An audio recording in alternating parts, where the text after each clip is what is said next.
Praise the lord. Shalom, ನಿಮಗೆ ಸಮಾಧಾನವಾಗಲಿ. ಈ ದಿನದ ಧ್ಯಾನದ ವಾಕ್ಯ ಮತ್ತಾಯನು ಬರೆದ ಸುವಾರ್ತೆ 5ನೇ ಅಧ್ಯಾಯದ 44ನೇ ವಚನ.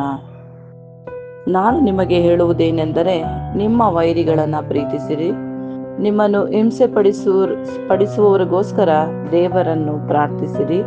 ಹೀಗೆ ಮಾಡಿದರೆ ನೀವು ಪರಲೋಕದಲ್ಲಿರುವ ನಿಮ್ಮ ತಂದೆಗೆ ಮಕ್ಕಳಾಗಿರುವಿರಿ.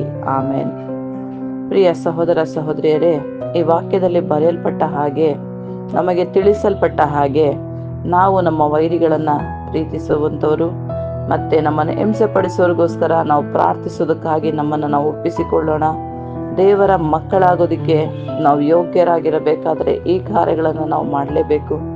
ನಾವು ನಮ್ಮ ವೈರಿಗಳನ್ನು ಪ್ರೀತಿಸೋದಾಗ್ಲಿ ಅಥವಾ ನಮ್ಮ ವೈರಿಗಳನ್ನಿಗೋಸ್ಕರ ನಾವು ಪ್ರಾರ್ಥನೆ ಮಾಡೋದಾದ್ರೆ ನಾವು ಪರಲೋಕದ ತಂದೆಯ ಮಕ್ಕಳೆನಿಸಿಕೊಳ್ಳೋದಕ್ಕೆ ಯೋಗ್ಯರಾಗಿರ್ತೇವೆ. ಸೊ ಅದಕ್ಕಾಗಿ ಈ ವಾಕ್ಯವನ್ನ ಕೇಳಿಸ್ಕೊಳ್ತಾ ಇರುವ ಯಾರೆಲ್ಲ ವೈರಿಗಳನ್ನ ದ್ವೇಷಿಸ್ತಾ ಇದ್ದೀರೋ ಅಥವಾ ವೈರಿಗಳಿಗೋಸ್ಕರ ಶಪಿಸ್ತಾ ಇದ್ದೇವೋ, ಅದನ್ನ ಬಿಟ್ಟು ಈಗ ನಾವು ಪ್ರೀತಿಸೋಣ, ಅವರಿಗೋಸ್ಕರ ಪ್ರಾರ್ಥನೆ ಮಾಡೋಣ. ಆ ರೀತಿಯಲ್ಲಿ ಯಾರೆಲ್ಲ ಒಪ್ಪಿಸಿಕೊಳ್ತೇವೋ ನಮ್ಮನ್ನೇ ನಾವು ತಗ್ಗಿಸಿಕೊಂಡು ಈ ವಾಕ್ಯದಂತೆ ನಾವು ಜೀವಿಸೋದಕ್ಕೆ ನಮ್ಮನ್ನು ಸಮರ್ಪಿಸಿಕೊಳ್ಳೋಣ. ನಾವು ಈ ಕಣ್ಣುಗಳನ್ನು ಮುಚ್ಚಿ ನಾವು ಈ ಸಮಯದಲ್ಲಿ ಪ್ರಾರ್ಥನೆ ಮಾಡಿಕೊಳ್ಳೋಣ.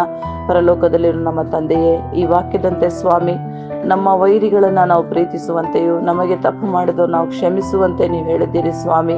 ಆ ರೀತಿ ಕ್ಷಮಿಸಿ ನಮ್ಮನ್ನು ಹಿಂಸೆ ಪಡಿಸೋರಿಗೋಸ್ಕರ ನಾವು ಪ್ರಾರ್ಥನೆ ಮಾಡಿಕೊಳ್ಳೋದಕ್ಕೆ ನಮಗೆ ಕೃಪೆಯನ್ನು ದಯಪಾಲಿಸ್ರಿ ಅಪ್ಪ. ಯಾರೆಲ್ಲ ಈ ವಾಕ್ಯಗಳನ್ನ ಅಪ್ಪ ದೇವರೇ ಸ್ತೋತ್ರ ಕೇಳ್ತಾ ಇದ್ದರು ಸ್ವಾಮಿ, ಪ್ರತಿಯೊಬ್ಬರ ಜೀವಿತಲ್ಲೂ ಈ ವಾಕ್ಯದ ಕಾರ್ಯ ಉಂಟಾಗಲಿ ಅಪ್ಪ. ಪ್ರತಿಯೊಬ್ಬರು ನಿನ್ನ ಮಕ್ಕಳಾಗಿ ಜೀವಿಸೋದಕ್ಕೆ ನಮಗೆ ಬೇಕಾದಂತ ಈ ಕೃಪೆಯನ್ನು ಅನುಗ್ರಹಿಸಿರಿ ಅಪ್ಪ.